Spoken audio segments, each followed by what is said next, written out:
Okay, good evening, everyone. Thank you for joining. Today we're going to learn another mimer, starting a new mimer this week. Becoming Pesach is coming.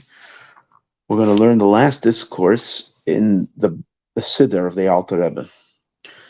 The Shneur Zalman of Liadi, the author's books we learn every week, has a sefer called the Sidur, in which there's discourses regarding on all the different parts of the prayers, including the holidays.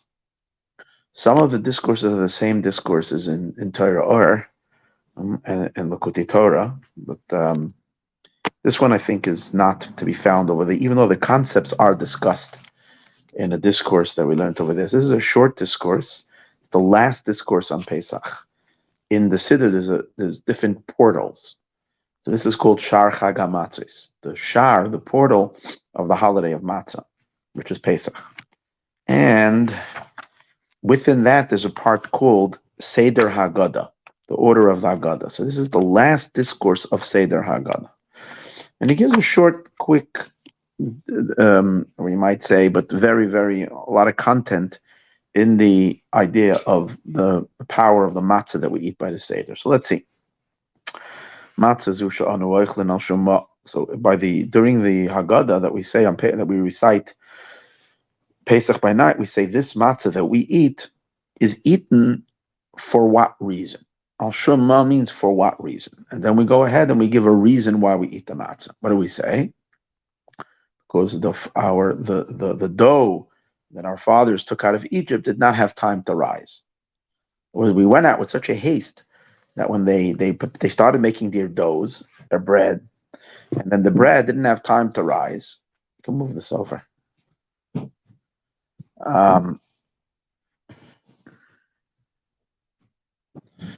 So the bread didn't have time to rise, and because they went out in such a haste, and then it comes to bring forth one or two things. Number one, the enormous speed of the redemption. That when it came time for the redemption to happen, it happened chick-chock. So much so that bread did not have time to become leaven, which doesn't take long. It's 18 minutes. So the fact that they made those doughs and they rushed out in such a haste, and they didn't have time to so what happened? Simply, you might learn it means that they threw it into the ovens immediately. They rolled out the dough and they threw it into the ovens. Before, usually, when you make a bread, you wait and you let it rise. But over here, they went and they put it in the ovens immediately because they had no time to rise. So it was a very quick kind of thing. That might be one of the explanations you can give to what happened. But this is what we're saying. That's why we eat matzah, to commemorate that. It also would speak well of the Jewish people, that they didn't consider anything that they're leaving. They were going out with their families, and they had to evoke within themselves an enormous amount of faith in God, that they followed in him, even though they hardly had anything to eat. They had these cracker breads. Okay, and that's what we commemorate. Okay. In other words, they were preparing the breads. Suddenly, what happened? We continue until God appeared to them and said, "Guys, we're going." Once God showed up, it's like when you're the other day in the morning, I had a flight to catch, and my options were that I would pray in the airport. I don't like davening in the airport, so it just happened to be that I was able to daven. If I davened quickly in my house, I can catch the davening. It was just already enough time for it to be day, but not. So you're allowed to daven, but not a lot of time. But I'd still rather daven over here because it's a little calmer than davening in the airport. And then I have to take the tefillin. It's more of a taking more stuff. You like to travel light. So I was just davening, and then but I ordered an Uber. And we all have this fear that once the Uber is here, you have to be outside because you don't want to make the Uber wait. That's I don't know why I have that fear. Out of all things, the Uber's here, you got to be there. Okay, it's like a crazy thing. It's almost like a panic. The Uber is coming. So imagine God shows up. Like, God is not worse than any Uber. He's outside. He's waiting for the guys to come. What are you going to start doing now? So everybody, let's go. So the people packed out of Egypt, 1, 2, 3. And anyway, so Yeduya Akushya, the Alter Rebbe says it is known the question. What do you mean? They're eating matzah because God arrived and they was taking them out and they had no time to rise. They were already commanded before that to eat matzah. Hashem commanded Moshe 2 weeks earlier. On Rosh Chodesh Nisan, which was today. Hashem, actually yesterday, before it became at the eve of Rosh Chodesh Nisan, that although what's going to happen, that they should sanctify the new month, and then they should take the Paschal lamb, and Hashem gave the mitzvahs of Pesach, including that they should eat matzah only. So they were already commanded, be'erev tochlu matzahs, in the evening you should eat matzahs. And together with the Paschal lamb, they had to eat the matzah. So al matzahs, and it says there explicitly, al matzahs u'meroirim yochluhu. They should eat it with matzah and bitter herbs. And this was the instruction they were given 2 weeks early. So they had to prepare matzah. So what do you mean? And that matzah they ate, they already prepared in the earlier of the evening, because they had this Paschal lamb feast. It was in the beginning of the night. You're now allowed to eat it after midnight. It had to be done all before midnight. And God took them out at midnight. So they had already prepared matzah. They had to make the matzahs. And that's the question.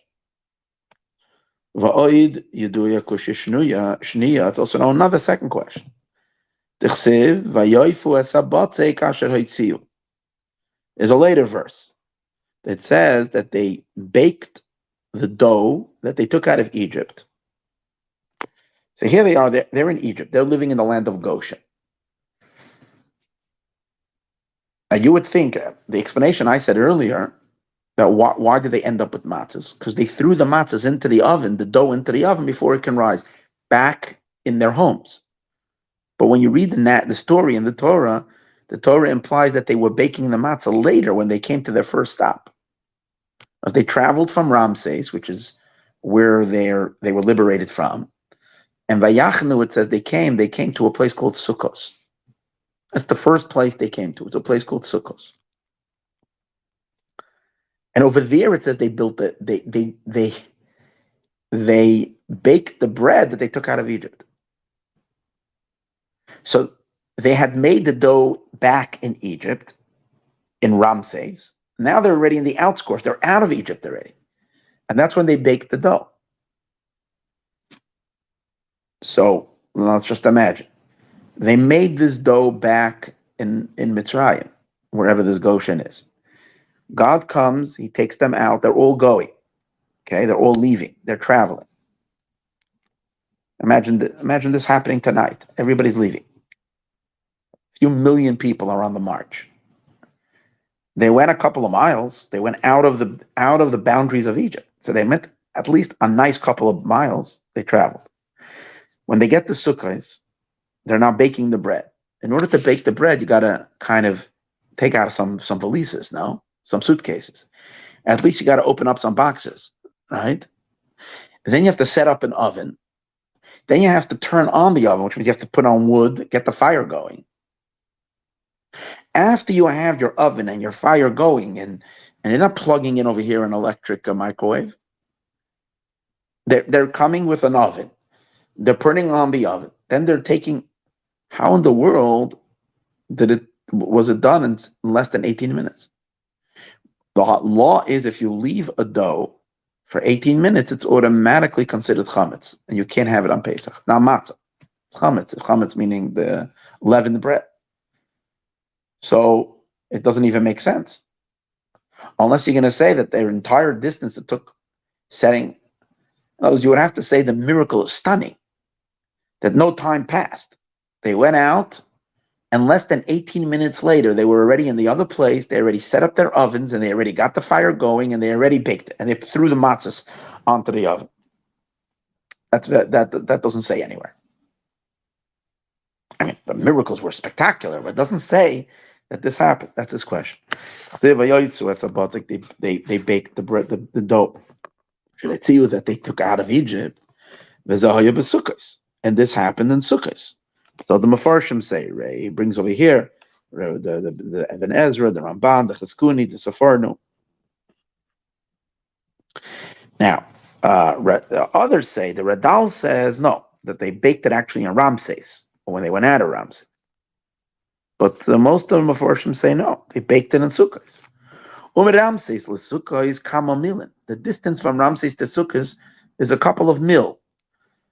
A mil is probably more like a little bit like a kilometer. I'm not exactly the distance of a mil, but a mil is it's less than a mile that I know. But it's many mil.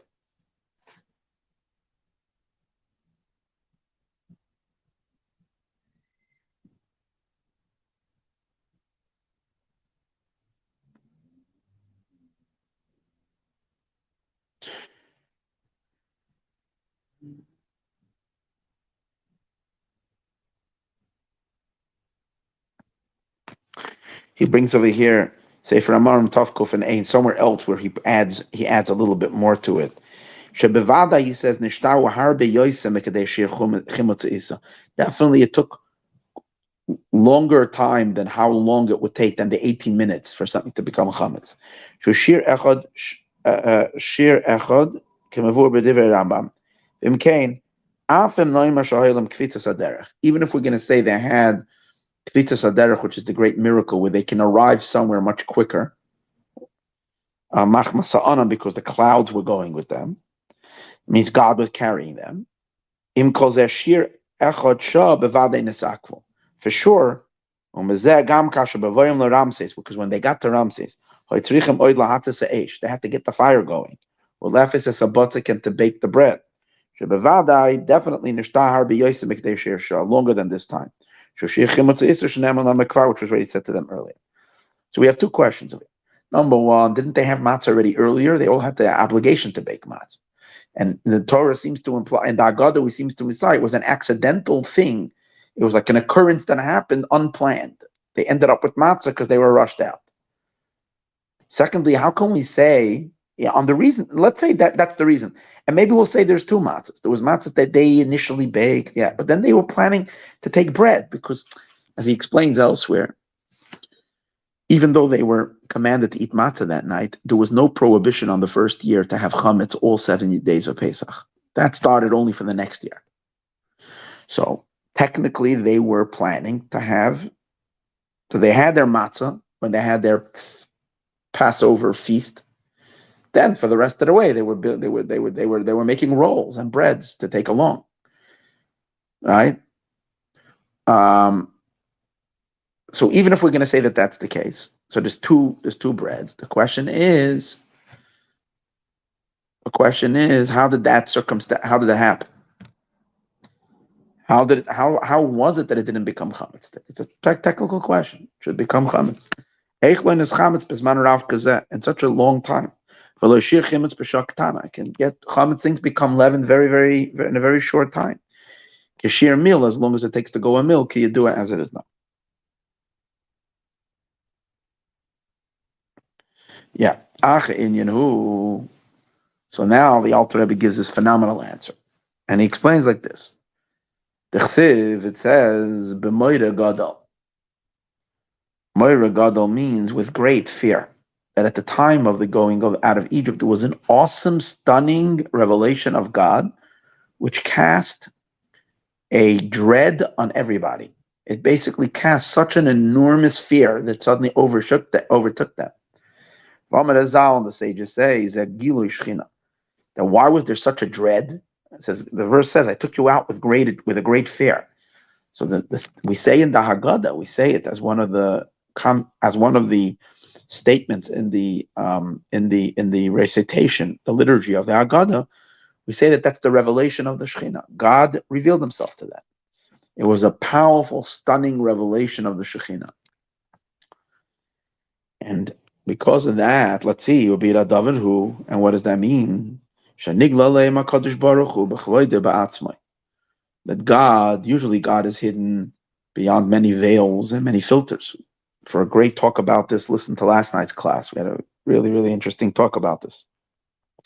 So usually the construct of creation is one that blocks and obscures and conceals Hashem. But at that time, by the time of the going out of Egypt, God removed the filters and allowed himself to be revealed to at the time to everybody. But to the Jewish people, it was a very intense revelation. And when we say God revealed himself, it means God as he is pre-filtered. There's a whole system, there's many levels of divine revelation, but usually divine revelation comes through many, many concealments, filters, and screens. And this whole system is called Hishtalshalos. It's called the evolution of worlds, where to each world, God reveals himself in accordance to the capacity of that world. He doesn't want to overwhelm the world. So there's a whole lot of circuit breakers that take it down, and lessen the intensity of the revelation. But by the going out of Egypt, God removed all of that. And he allowed his energy or himself to be revealed in the world as is. That's why it was stunning. As it is known in the writings of the Holy Ari, where he explains what happened on Passover by night, what kind of revelation it was.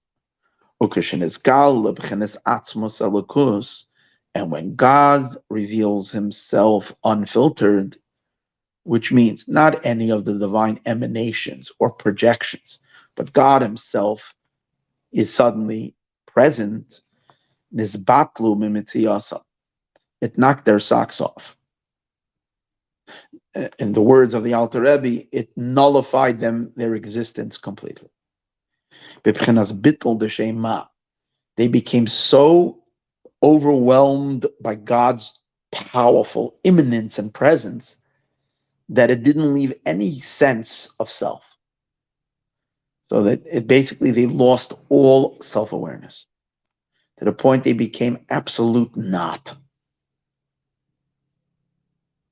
They were stunned into nothingness. God tased them, basically. That's what happened. God tased the entire Egypt at that night. It's like a person is tased. Like they can stand and try to fight the police, and if they tase them in 1 second, they're on the floor. And God tased the world. He tased, the stunning voltage of the divine revelation was so intense that it just knocked us. It muted the world. It silenced everything. And primarily, it deflated all ego. That's what happened. And that's where the people came to a state of ma. Ma means when I have no self-awareness, when I'm nullified completely. Like it says, ma pishpashta, what are you tapping? Ki yadu, as it is known, al derech mashal, by way of analogy, hakarev karev ala melech. When someone is very close to the king, is batal yoser. So that causes one to become abnegated. Margasha satzmusay, from feeling oneself. You don't feel yourself.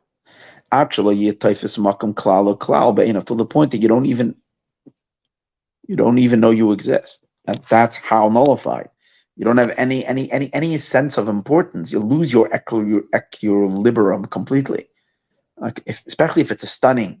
It's like you're sitting somewhere you're not expecting it, and the king walks in, and you're in that room, and you're alone, and you don't know what to do with yourself because you're overwhelmed by this encounter that is so powerful and so big, and so it's hard for us to relate to this because we don't really have kings. But imagine someone that you have the highest reverence for. Might not even be someone that you know living today, but someone and you're suddenly in their presence. It's just like you shrink to nothingness. And I'm talking about the revelation of God. It's and this is what means the revelation of the Shechina. God suddenly appeared into their consciousness. So through this enormous, stunning revelation, that was God tasing them to the point that they came to a state of complete nullification. The Shem Ma, and that's the consciousness of the name of Ma, is emotion. The concept of Ma means what am I, who am I, what am I, is a consciousness of a being that is not conscious of self, but he's conscious of the all-pervading truth of the divine. We, because we're living in filtered consciousness, our entire sense of reality is after God hides himself a million times. And because of that enormous filtration, it allows us to be self-aware and have a sense of beingness. But when God removes that filters, we go into a state of non-beingness, and that's the concept of ma. Moshe said about himself, we were in that state for maybe an hour. I don't know how long the whole experience of Mitzrayim. And then we started feeling ourselves a little bit, like kind of recovered. Moshe, because of the great neshama who he is, the soul who he is, and his direct communication with God all the time, was in a constant state of nothingness. Like we discussed this week in the Monday class, we spoke about Moshe's humility. But there we spoke about Moshe's humility coming more from a calculation. Moshe's humility to every Jew, not Moshe's humility because of standing in front of God, but the idea that he was in a state of ma. So we're saying that at that time, all of the people, all the entire nation came to that nullification of ma. V'zeu, and now we'll understand what does it mean, matzah zu she'anu oichlin, this matzah that we eat, al shum ma. This matzah that we're eating is carrying this experience of ma. In other words, when we're eating the matzah, we're delivering this tasing into our being, which is causing our egos to suddenly be nullified into nothingness. We get this, in other words, they had it then in their experience. This intense divine revelation that happened by Yetzias Mitzrayim is now reoccurring when we eat the matzah. And it's being downloaded as we crunch the matzah. So the effects of eating the matzah on us is to at least, for the moments that we're sitting by the Seder when we're eating the matzah, to experience ourselves completely lost in the all-pervading truth of God. And at that moment, we're liberated. Because in that moment, as we come out of whatever constriction that defines the self, and we become included in everything, and the all-pervading everything of all of existence, which is God. And we cease to be a distinct being. Where is it coming to us? It's all, we swallow the pill. That's the point. The matzah is the pill. Al shum ma, for the ma that's coming. Koloimer. Now, as we're going to see soon, why is it coming through the matzah? Because why did the bread not rise? Not because there was no time, as he's going to explain. It was enough time. But the bread was tased by God. Even the bread, even the physical inanimate thing couldn't rise. The rising of the bread means that something is making a whole to-do of itself. The dough is like full of itself. It's blowing. It's inflating. It's showing off. It's boasting with its own beingness. That's the idea of chametz. That's why it's not desirable chametz. All year long, it's tolerated. On Pesach, we can't have it. But the matzah, because the physical matzah at that time couldn't rise. So even if they were waited, as long as this revelation was there, the matzah, so at that time, it didn't depend on the 18 minutes. And it was longer, but the matzah couldn't rise. And that's why every year when we eat the matzah, spiritually in our matzah, that energy goes into to deliver that dosage of incredible divine truth, which turns us into a matzah. In other words, when we eat the matzah makes us into a matzah, into a flat being in which we can then receive, and that serves as our basis of being a servant for Hashem, accepting servitude. Because when someone is full of self, you can't accept servitude because you want to serve yourself. But to be able to devote yourself and dedicate yourself to be a servant of God requires first a deflation of self. And that came from this divine revelation.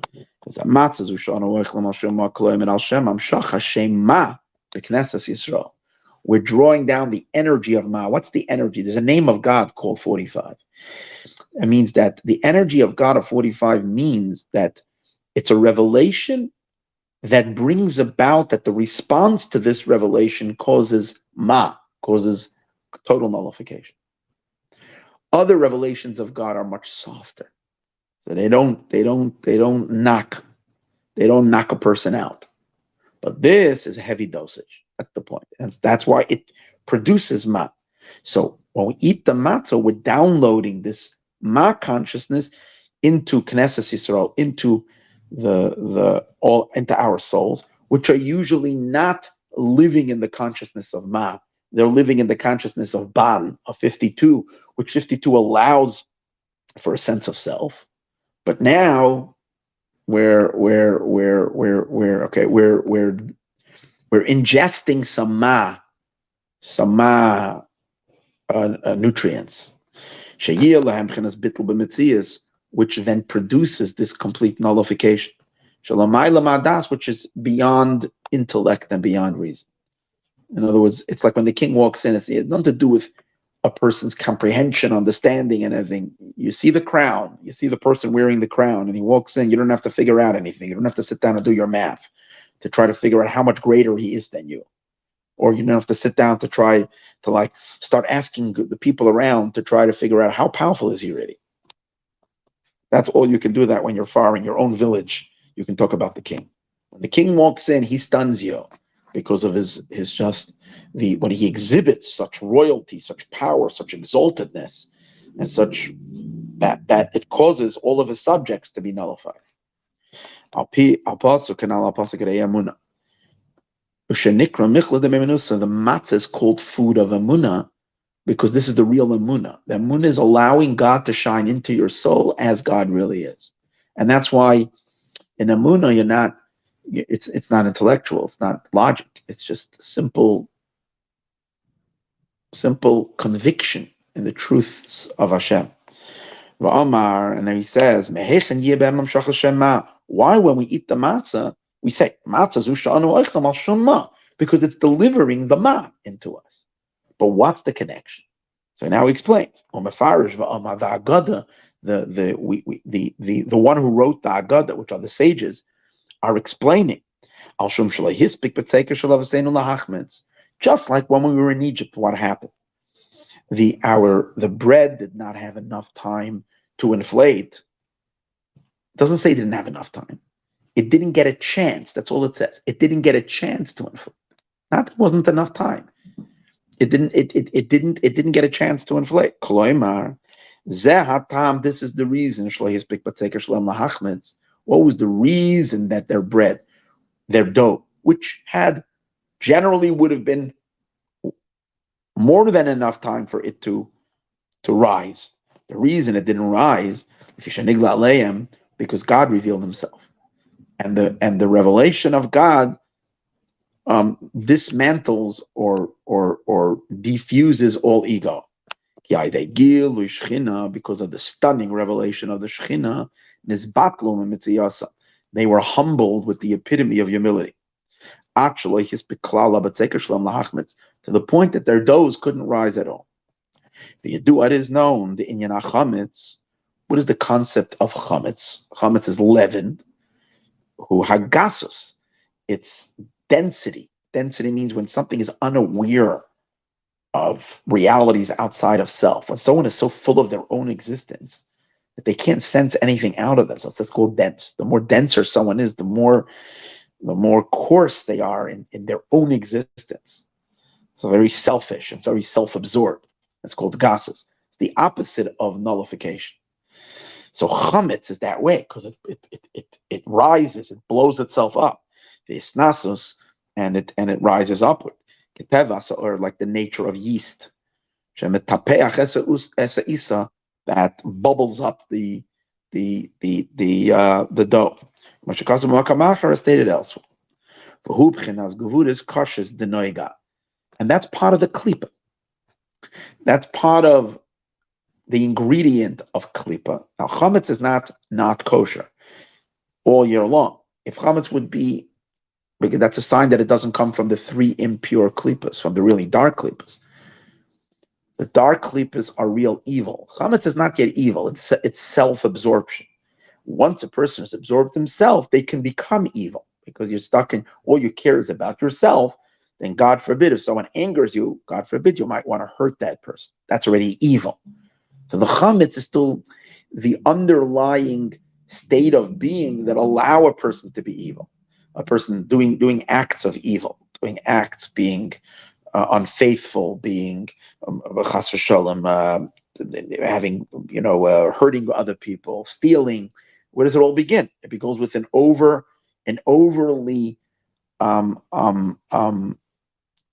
taking oneself too seriously, that if I want and something's going to make me happy, I have to get it at all costs. I don't care how many lives I'm wrecking by doing it. Couldn't care less about how much I'm going to hurt someone else. What do you mean? It's like something that I want. A person can't look out of their own self. It's ultimately selfishness. So it's interesting that the chametz is not. The reason it's kosher is because it's not evil yet. It's not from the three impure klipot that are considered real. Because in Kabbalah, there is the idea that there are certain shells that are called evil already. Then there is a shell that is not evil. It's a mixture of good and bad, but it's the foundation of all evil. So chametz is kosher because it's not yet evil. But on Pesach, it's not kosher. Because on Passover is the time that we have to intensify our connection to God. And chametz does not block that intensified connection. Because chametz, the idea of chametz is density, and therefore it's from the klippas. It's gevuras kashas the noga. It comes from the noiga. Noiga is the klippa. It comes from the fire of the klippa, the inflation of self. That's the idea. It's the gevura side of klippa. Chutzpah. It's also related to chutzpah. When someone has chutzpah, it means that they inflate themselves. They're standing in front of somebody bigger than them, smarter than them, and with plain audacity and chutzpah, they stand against them.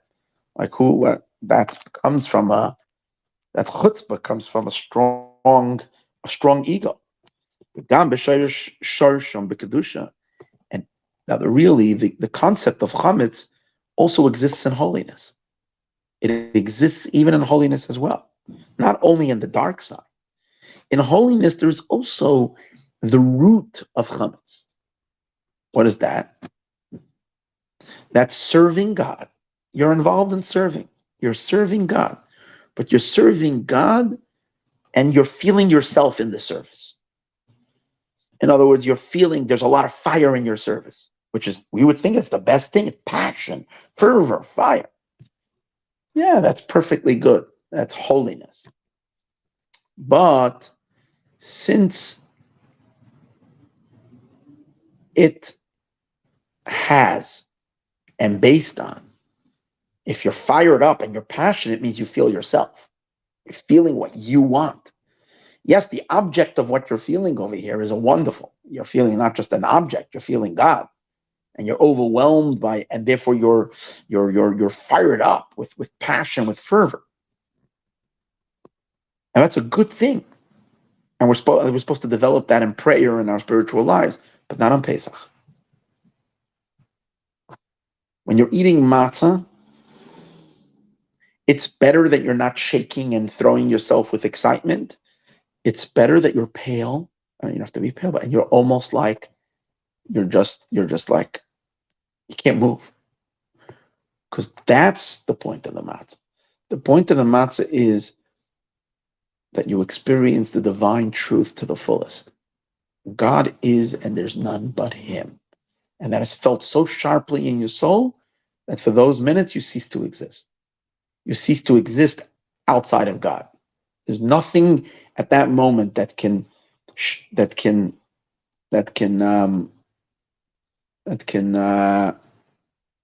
what we would call again, delineate, if I don't know if that's the right word, your boundaries that make you as a distinct entity. You're just totally lost in the infinite truth of God. You lost yourself. And so other times of the year, it's good to be fired and excited and stuff like that. That's okay. But Pesach, when chametz is not okay, even holy chametz. And the holy chametz, as he explains over here, and even in its root of holiness and holiness, hu slavos, is when you're fired up in your Judaism. The heart now, the heart lifts up in its excitement. Bispailos nergeshes, in a conscious excitement. At this moment, you're experiencing a self. But what? You're crying out, I want, instead of being canceled in God's wants. It's about self.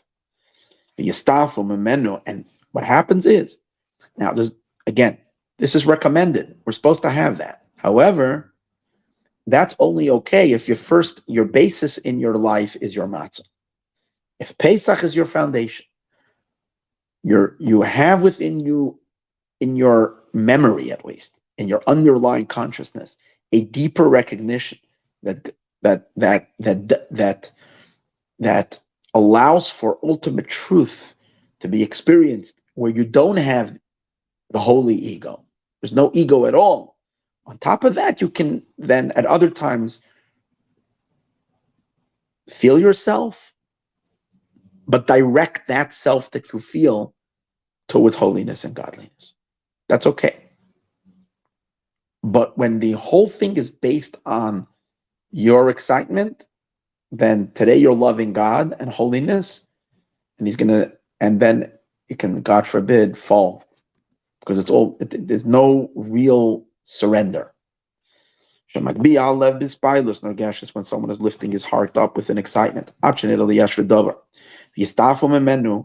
what can come out of it, that a person can become arrogant, to become haughty. You can walk away from your prayer, and instead of being filled with divine consciousness and a fear of God and a consciousness of Hashem, you walk away feeling so proud of your own self, of how good I prayed. Instead of you're all day long, conscious of God, you're conscious of how important you are to your own self, because look how I prayed. I love God. So then I'm not just a regular human being. I'm a very important human. Don't you dare insult me. Don't you dare offend me. Don't you dare disrespect me. Because I am. I'm the one who loved God. It's the total opposite of what it's really supposed to be. But this type of experience, that one can experience God that way, that even one's spirituality can be based on a lot of self. This can only be true when he's not saying that you're not really, there's not truthful your connection. It is. But it's in a way where God has been you're sensing God from a very great distance. Then a person can feel themselves. It's a sign that the relationship, it's not a close encounter. It's a distant encounter. Only when God is revealing himself from a distance. That will allow that a person should remain and retain their self. Quite on the contrary, they experience an expansion of self, not negative self, but an expansion of self, because now they feel their desire even more. My desire to connect to God.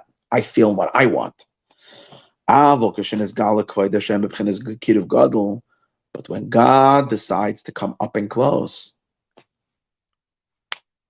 right in front of your face, what that does is then the person becomes muted. You can't have any fire. It knocks out all fire. Bargasha, you can't feel anything. You become like mute. More than that, you don't feel any of your senses. You become completely like a kiyizbata legamri. One becomes completely nullified. Margasha satzmusay, from feeling himself. Kiyadua shezeh b'chenes habitl dechachma. The first of the 10 sfirot feels this way because it's the closest to the infinite, and that's why it's called chachma. And chachma is made up of 2 words: koach ma, the power of ma. It's the epitome of the ma experience, which really means non-experience. It doesn't feel itself. And where are we supposed to be in that level? When are we supposed to experience every day God up and close? Pesach by the Seder, that's the matzah moment. But also at other times, every day when we recite the Amida, the Shmona Esrei, because that's the part of prayer where we can't even talk.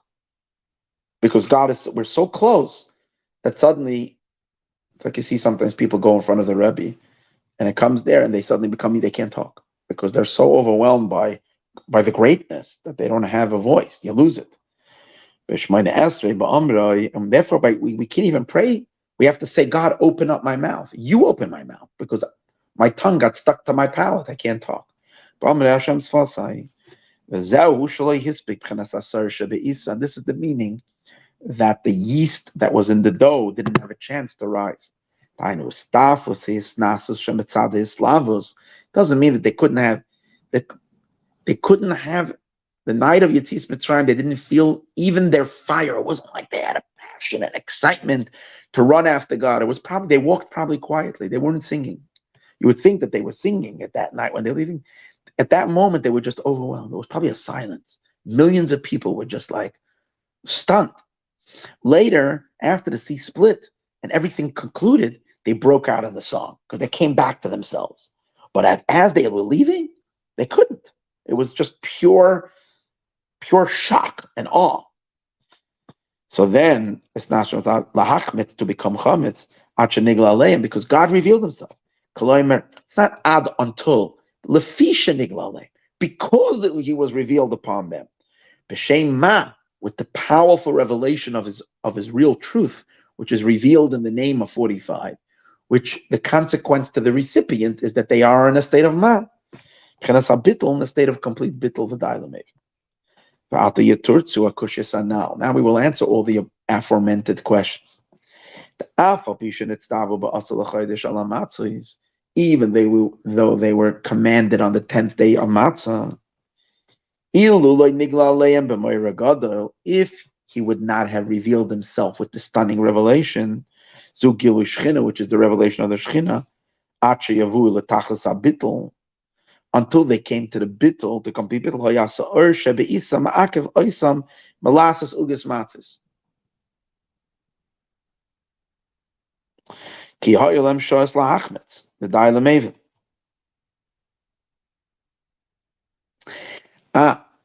even though they were commanded to make matzah, what he's saying is they were commanded to make matzah. And in the other place, he explains that the commandment didn't hold only for the first night. Even if we're going to say that there was already a commandment for all 7 days already then. But the technical element of it, since they needed food and they were preparing bread, so even if they wanted to make it matzah, since they had to leave and the time didn't allow them for baking it, and the time that passed, inevitably it would have become chametz. It would have been leavened. So, true, they had a commandment, but the fulfillment of the commandments was naturally impossible at that time. Because they needed to go, and they couldn't bake, and they had dough with them. So why didn't it become chametz? That was because God revealed Himself to them. And under those conditions, nothing can rise. This answers the second question. Why didn't it become chametz in a great length, a long time? As long as it took them to go from Ramses to Sukkot. That entire journey was a journey when their souls were flattened, their egos were flattened. In the name of Masha, that was illuminating on them until they didn't feel themselves at all.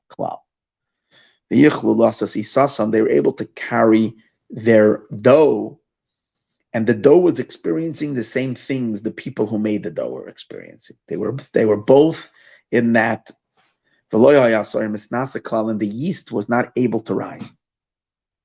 Because there was such intense revelation,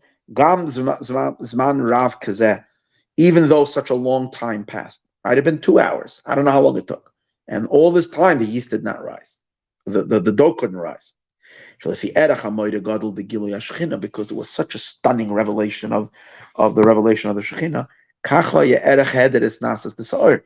To the degree of how powerful the revelation is coming from God, to that degree, there is a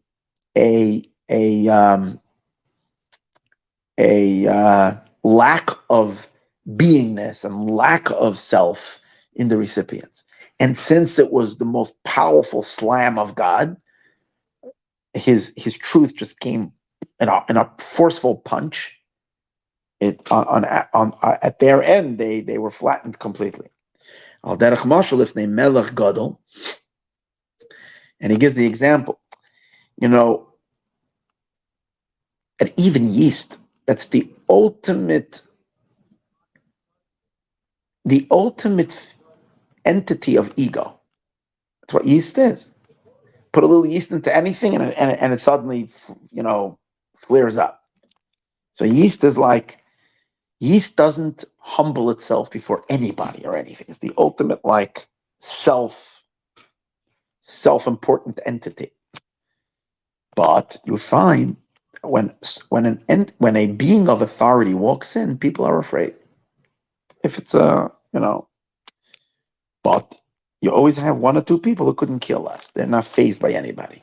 But if it is an awesome king, so the greater the king and the greater the power, how can you tell how great, how powerful he is? You look at the people who don't bend for anybody. If even they're silent, then you know that this is the real deal. If even someone who is the ultimate chutzpan, full of chutzpah, he will have chutzpah to anybody, even they are now silenced, then So when the yeast doesn't rise, there's